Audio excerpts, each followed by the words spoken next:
অবশেষে ফাইনাল সিদ্ধান্ত শেখ হাসিনার আন্তর্জাতিক চালে ফেসে গেল তারেক রহমান। এদিকে শেখ হাসিনা এখনও বাংলাদেশের বৈধ প্রধানমন্ত্রী, এমনটাই কিন্তু ঘোষণা দিল সেনাপ্রধান ওয়াকারুজ্জামান। অন্যদিকে ভয়ঙ্কর বিপদে ফেসে গিয়ে পদত্যাগের সিদ্ধান্ত নিলেন তারেক রহমান। কি করবে এবার বিএনপির এমপি মন্ত্রীরা? সবাই কি তাহলে পদত্যাগ করবে? আবারও কি দেশের ক্ষমতা দখলে নিবে আওয়ামী লীগ এবং আবারও প্রধানমন্ত্রীর দায়িত্ব ফিরে পাবে শেখ হাসিনা? এই সম্পর্কে কি বলছে গণমাধ্যম, বিস্তারিত আপনাদেরকে প্রমাণ সহকারে এই ভিডিওর মাধ্যমে দেখিয়ে দেবো। তাই না টেনে ভিডিওটা শেষ পর্যন্ত দেখতে থাকুন। এদিকে ক্যান্টনমেন্ট থেকে সুখবর পেলেন শেখ হাসিনা। অবশেষে আওয়ামী লীগের ডিসেম্বর মিশন সফল। পালাতে শুরু করেছে এনসিপির নেতারা। হাসনাত সার্জিসের উপর শুরু। অলরেডি সারা বাংলাদেশ জুড়ে এই সকল টোকা এনসিপি নেতাদেরকে গণধোলাই শুরু হয়ে গিয়েছে। এই এনসিপি এখন চারদিক থেকে মাইন কাটছে পাই। এরা সেই কারণে সকল কিছু বুঝতে পেরে একটি গোটা নিয়ে সকলে পালানোর জন্য প্রস্তুতি নিচ্ছে। হঠাৎ করে একদিন শুনতে পাবেন এনসিপি সকল নেতা একযোগে বিদেশ পালিয়ে গিয়েছে। শেখ হাসিনা যখন দেশে ফিরবেন, আন্তর্জাতিক ও আঞ্চলিক কূটনৈতিক চাপের কারণে সেনাবাহিনী তার নিরাপত্তা নিশ্চিত করতে সম্পূর্ণ বাধ্য থাকবে। ক্যান্টনমেন্ট বা সেনানিবাসের ভেতরে শেখ হাসিনাকে সেখানে সর্বোচ্চ নিরাপত্তায় রাখা হতে পারে। তবে কি ভারতের প্রধানমন্ত্রী নরেন্দ্র মোদীর পর এবার মার্কিন প্রেসিডেন্ট ডোনাল্ড ট্রাম্পের কাছ থেকেও কোনো সবুজ সংকেত পেয়েছে আওয়ামী লীগ? আর যদি সত্যি এই 12.5 লাখ আওয়ামী লীগের নেতাকর্মী একসঙ্গে আদালতে আত্মসমর্পণ করেন, তারেক রহমানের বর্তমান সরকারের কি সেই চাপ সামলানোর ক্ষমতা আছে?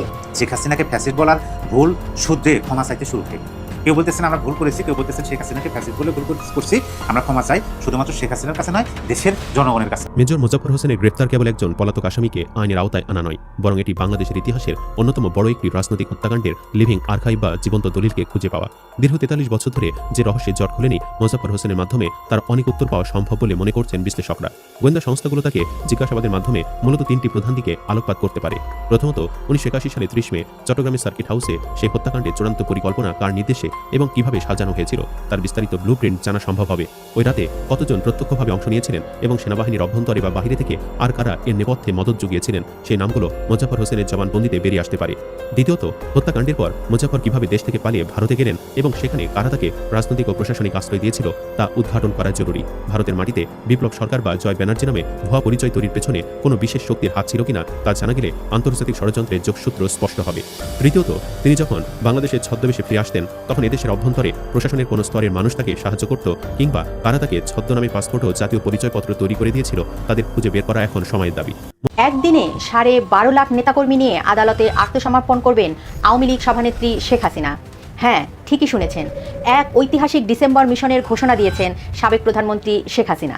তিনি নিজে দেশে ফিরবেন, মুখোমুখি হবেন আদালতের, আর তার সঙ্গে সঙ্গে সারা দেশে আত্মসমর্পণ করবেন দলটির 12.5 লাখের বেশি নেতাকর্মী। কিন্তু প্রশ্ন হলো, হঠাৎ কেন এই ঘোষণা? শেখ হাসিনা আরও বলেছেন, আগামী কয়েক মাসের মধ্যেই দেশের ভেতরে এবং আন্তর্জাতিক রাজনীতির দৃশ্যপট বদলে যাবে। তবে কি ভারতের প্রধানমন্ত্রী নরেন্দ্র মোদীর পর এবার মার্কিন প্রেসিডেন্ট ডোনাল্ড ট্রাম্পের কাছ থেকেও কোনো সবুজ সংকেত পেয়েছে আওয়ামী লীগ? আর যদি সত্যি এই 12.5 লাখ আওয়ামী লীগের নেতাকর্মী একসঙ্গে আদালতে আত্মসমর্পণ করেন, তারেক রহমানের বর্তমান সরকারের কি সেই চাপ সামলানোর ক্ষমতা? ঘটনার সূত্রপাত গত 16 জুলাই। দিনটি ছিল শেখ হাসিনার কারাবন্দী দিবস। 2007 সালের এই দিনে তৎকালীন 111 সরকার তাকে গ্রেপ্তার করেছিল। এই দিনটি আওয়ামী লীগ গোপালগঞ্জ গণহত্যা দিবস হিসাবেও পালন করে। এই দুটি ঘটনাকে কেন্দ্র করে আওয়ামী লীগ আয়োজন করেছিল একটি বিশেষ ভার্চুয়াল জনসভার, আর সেখানেই বোমাটি ফাটান শেখ হাসিনা। ভার্চুয়াল প্ল্যাটফর্মে দলের হাজারো নেতাকর্মীর সামনে তিনি ঘোষণা করেন তার স্বদেশ প্রত্যাবর্তনের পরিকল্পনা। নেতাকর্মীরা যখন সমস্বরে স্লোগান দিচ্ছিলেন, আপা দেখা হবে দেশে, জবাবে শেখ হাসিনা অত্যন্ত আত্মবিশ্বাসী কণ্ঠে বলেন, অবশ্যই আমাদের দেখা হবে, আমরা দেশে ফিরব, লড়াই সংগ্রাম করব, মরতে হয় মরব, দেশেই মরব। শেখ হাসিনা কবি মাইকেল মধুসূদন দত্তের বিখ্যাত কবিতা বঙ্গভূমির প্রতি থেকে উদ্ধৃত করে বলেন, জন্মিলে মরিতে হবে, অমরকে কোথা কবে, চিরস্থির কবে নীর, হায়রে জীবন নদে। এখানে একটি বড় রাজনৈতিক চাল রয়েছে। শেখ হাসিনা কিন্তু দেশে ফিরে কোনো সশস্ত্র বা সহিংস আন্দোলনের কথা বলছেন না, তিনি বলছেন আইনি লড়াইয়ের কথা। তিনি ভালো করেই জানেন, রাজনৈতিক মামলায় আদালতে আত্মসমর্পণ করা আইনের দৃষ্টিতে কোনো অপরাধ নয়, বরং তা আইনি প্রক্রিয়ারই অংশ। কিন্তু যখন এই সংখ্যাটি 12.5 লাখ হবে, তখন তা আর সাধারণ আইনি প্রক্রিয়া থাকবে না, তা রূপ নেবে এক বিশাল রাজনৈতিক শক্তি প্রদর্শনীতে। এবার আসা যাক সবচেয়ে গুরুত্বপূর্ণ প্রশ্নে। শেখ হাসিনা তার বক্তব্যে অত্যন্ত রহস্যময় একটি ইঙ্গিত দিয়েছেন। তিনি বলেছেন, অপেক্ষা করুন, আগামী কয়েক মাসের মধ্যে দেশের অভ্যন্তরে ও আন্তর্জাতিক দুনিয়ায় পরিস্থিতি অনেক পরিবর্তন হবে। আমরা জানি ভারতের প্রধানমন্ত্রী নরেন্দ্র মোদী সরকার শুরু থেকেই শেখ হাসিনাকে সমর্থন দিয়ে আসছে। ভারত চায় না বাংলাদেশের রাজনীতিতে চরমপন্থী বা পাকিস্তান ঘেঁষা শক্তি উত্থান হোক। কিন্তু ট্রাম্প কার্ডটি কোথায়? রাজনৈতিক বিশ্লেষকরা মনে করছেন ট্রাম্প প্রশাসন বাংলাদেশের মানবাধিকার, সংখ্যালঘু নিরাপত্তা এবং ভূ রাজনৈতিক স্থিতিশীলতার প্রশ্নে চাপ বাড়াতে পারে। আওয়ামী লীগের থিঙ্ক ট্যাঙ্কগুলো দীর্ঘদিন ধরে ওয়াশিংটনে লবিং চালিয়ে যাচ্ছে। তারা ডোনাল্ড ট্রাম্পের টিমকে বোঝাতে সক্ষম হয়েছে যে বাংলাদেশে বর্তমান সরকার কাঠামোর অধীনে স্থিতিশীলতা ফিরছে না এবং প্রতিনিয়ত মানবাধিকার লঙ্ঘিত হচ্ছে। তাহলে কি দিল্লি এবং ওয়াশিংটনের কোনো সমঝোতার পরই শেখ হাসিনা এই আত্মবিশ্বাসী ডিসেম্বরের ঘোষণা দিয়েছেন? শেখ হাসিনা তারেক রহমানের সরকারকে সরাসরি চ্যালেঞ্জ ছুড়ে দিয়ে বলেছেন, দেখি বাংলাদেশের জেলে কত জায়গা আছে, বানাও আরও জেল, আমরা সবাই মিলে একদিনে আত্মসমর্পণ করব। আসুন একটু বাস্তবসম্মত হিসাব করা যাক। বাংলাদেশের ৬৮টি কারাগারে বন্দি ধারণ ক্ষমতা কত জানেন? সরকারি হিসাব অনুযায়ী তা বড়জোর ৪৫ থেকে ৫০,০০০, যদিও বর্তমানে সেখানে ধারণ ক্ষমতার দ্বিগুণ বা ৩ গুণ বন্দি রাখা হয়। কিন্তু যদি একদিনে ১২.৫ লাখ মানুষ দেশের বিভিন্ন আদালতে গিয়ে আত্মসমর্পণ করতে চায়, তবে কি ঘটবে? এটি হবে একটি নজিরবিহীন লজিস্টিক এবং প্রশাসনিক বিপর্যয়। একদিনে ১২.৫ লাখ মানুষ আত্মসমর্পণ করতে গেলে দেশের আদালত ব্যবস্থা সম্পূর্ণ অচল হয়ে পড়বে। এদের গ্রেপ্তার করে পিজন ভ্যানে করে আদালতে নেওয়া বা কারাগারে পাঠানোর মতো পরিবহন বা পুলিশি লজিস্টিক বাংলাদেশের কোনো সরকারেরই ছিল না, এখনও নেই। আর ১২.৫ লাখ মানুষকে বন্দি রাখার মতো কারাগার তো দূর, কোনো অস্থায়ী বন্দিশালা তৈরি করাও বর্তমান সরকারের পক্ষে অসম্ভব। এটি আসলে শেখ হাসিনার একটি অত্যন্ত সুপরিকল্পিত রাজনৈতিক কৌশল। তিনি জানেন তারেক রহমান সরকার এই ১২.৫ লাখ মানুষকে জেলে পুরতে পারবেন না। যদি সরকার তাদের গ্রেপ্তার না করে জামিন দিয়ে দেয়, তবে তা হবে আওয়ামী লীগের নৈতিক জয়। আর যদি সরকার তাদের ওপর বল প্রয়োগ করে বা আদালতে ঢুকতে বাধা দেয়, তবে আন্তর্জাতিক মহলে বার্তা যাবে, বাংলাদেশে আইনি শাসন নেই এবং বিরোধীদের মৌলিক অধিকার কেড়ে নেওয়া হচ্ছে। এই পরিস্থিতিতে তারেক রহমানের নেতৃত্বাধীন সরকারের সামনে এখন কঠিন পরীক্ষা। শেখ হাসিনার এই ডিসেম্বর মিশনকে কি তারা রাজনৈতিকভাবে মোকাবেলা করবে নাকি প্রশাসনিকভাবে? যদি সরকার অত্যন্ত কঠোর অবস্থান নেয়, তবে তা দেশের নতুন করে সংঘর্ষের জন্ম দিতে পারে। বিশ্লেষকদের মতে সরকার হয়তো এই আত্মসমর্পণকে আইনি পথে মোকাবেলা করার চেষ্টা করবে, তবে বড় জমায়েত ঠেকাতে তারা আদালতের আশেপাশে কঠোর নিষেধাজ্ঞা জারি করতে পারে। কিন্তু ১২.৫ লাখ মানুষকে ঘর থেকে বের হতে বাধা দেওয়া যে কোনো প্রশাসনের জন্যই এক প্রকার অসম্ভব কাজ। রাজনীতিতে শেষ কথা বলে কিছু নেই। ২০০৭ সালে -2 ফর্মুলার সময়েও শেখ হাসিনা বাধা উপেক্ষা করে দেশে ফিরেছিলেন। ২০২৬ সালের ডিসেম্বরে সেই ইতিহাসের পুনরাবৃত্তি ঘটতে যাচ্ছে। ডোনাল্ড ট্রাম্পের সমর্থন বা নরেন্দ্র মোদীর গ্রিন সিগন্যাল যাই থাকুক না কেন, শেষ সিদ্ধান্ত কিন্তু হবে বাংলাদেশের রাজপথে এবং আদালত প্রাঙ্গণে। আপনাদের কি মনে হয়, শেখ হাসিনা এই ডিসেম্বর মিশন কি সফল হবে? তারেক রহমানের সরকার কি পারবে এই ১২.৫ লাখ নেতাকর্মীর আত্মসমর্পণের চাপ সামলাতে? সেনাপ্রধানের নৈশভোজ ও নেপথ্যের হিসাব। ইস্তাম্বুল যাওয়ার ঠিক কয়েক ঘন্টা আগে গভীর রাতে কিসের এত জরুরি বৈঠক? কে ইস্তাম্বুল গেলেন? সেনাপ্রধান জেনারেল ওয়াকারুজ্জামান গতকাল ভোরে ইস্তাম্বুলের উদ্দেশ্যে রওনা দিয়েছেন এবং রওনা দেওয়ার ঠিক আগের রাতে প্রধানমন্ত্রীর নিরাপত্তা উপদেষ্টা ব্রিগেডিয়ার জেনারেল অবসরপ্রাপ্ত শামসুল ইসলামের সাথে একটি বৈঠক করেছেন। ভারতের জাতীয় নিরাপত্তা উপদেষ্টা অজিত দোভালের কাছ থেকে আসা বার্তা কি তবে সেনাপ্রধানের কাছে পৌঁছে দেওয়া হলো?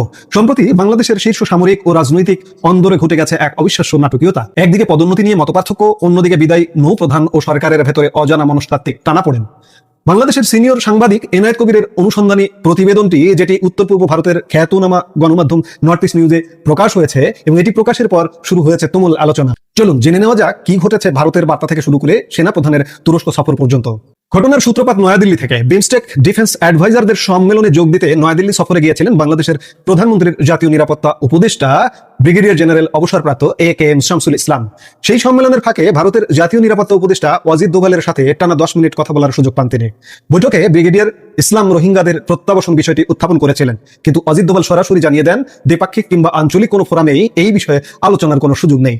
ঢাকা ফেরার পরই ব্রিগেডিয়ার অবসরপ্রাপ্ত শামসুল ইসলাম সেনাপ্রধান জেনারেল ওয়াকারুজ্জামানকে তার বাসভবনে একটি বিশেষ নৈশভোজে আমন্ত্রণ জানান। ইস্তাম্বুল সফরের ঠিক কয়েক ঘন্টা আগে এই বৈঠক হওয়ায় একে অত্যন্ত গুরুত্বপূর্ণ মনে করা হচ্ছে, কারণ ধারণা করা হচ্ছে ভারতের কাছ থেকে আসা এমন কোনো বার্তা এসছে যে বার্তাটি সেনাপ্রধানের কাছে পৌঁছে দিতেই এই নৈশভোজের আয়োজন করা হয়েছিল। আপনারা জানেন ইতিমধ্যে যে বাংলাদেশের সাবেক প্রধানমন্ত্রী শেখ হাসিনা ভারতে অবস্থান করছেন এবং তিনি আগামী ডিসেম্বরে বাংলাদেশে ফিরবেন এবং তার ফেরা নিয়ে অবশ্যই ভারত, বাংলাদেশের সেনাবাহিনী, আমেরিকা, চীন, রাশিয়া ইত্যাদি নানা রকম আন্তর্জাতিক সমীকরণ এখানে মিশে আছে। এই সমীকরণেরই কোনো বার্তা কি অজিত দোভাল দিয়েছেন? ব্রিগেডিয়ার শামসুল ইসলামের মাধ্যমে, এবং সেই বার্তাটাকে সেনা প্রধানের কাছে তড়িৎ গতিতে পৌঁছে দেবার জন্যই কি সেনাপ্রধান যেদিন ইস্তাম্বুল গেলেন তার ঠিক আগের রাতে ভোরে গেছেন সেনাপ্রধান, মধ্যরাত পর্যন্ত বৈঠক করেছেন, বৈঠক করে ভোরে চলে গেছেন। বিশেষ কোনো বার্তা অবশ্যই আছে। তবে এই নৈশভোজের প্রেক্ষাপট শুধু ভারতের বার্তাতেই সীমাবদ্ধ ছিল না, এতে উপস্থিত ছিলেন বিদায়ী নৌবাহিনী প্রধান অ্যাডমিরাল নাজমুল হাসানও। Air chief marshal Hasan Mahmud খানকে কিন্তু এই নৈশভোজে আমন্ত্রণ জানানো হয়নি। আদতে অ্যাডমিরাল হাসানের জন্য এটি ছিল একটি বিদায়ী সংবর্ধনা। বলে রাখা ভালো, 2024 সালের 5 অগাস্ট শেখ হাসিনা সরকারের পতনের পেছনে যে ছদ্মবেশী সামরিক অভ্যুত্থান ঘটেছিল তাতে গুরুত্বপূর্ণ ভূমিকা রেখেছিলেন এই অ্যাডমিরাল হাসান। সেনাপ্রধান জেনারেল ওয়াকারুজ্জামান তৎকালীন ভারতীয় সেনাপ্রধান জেনারেল উপেন্দ্র দ্বিবেদীর সাথে নিয়মিত যোগাযোগ রক্ষা করতেন। সেই সময় জেনারেল দ্বিবেদীর সাথে যোগাযোগের পরই সামরিক বাহিনী শেখ হাসিনাকে দেশ ত্যাগে বাধ্য করেছিল বলে অভিযোগ রয়েছে। বর্তমান তারেক রহমানের নেতৃত্বাধীন বিএনপি সরকার গত সপ্তাহে বিদায়ী নৌপ্রধান অ্যাডমিরাল হাসানের চাকরির মেয়াদ বৃদ্ধি মঞ্জুর করেনি।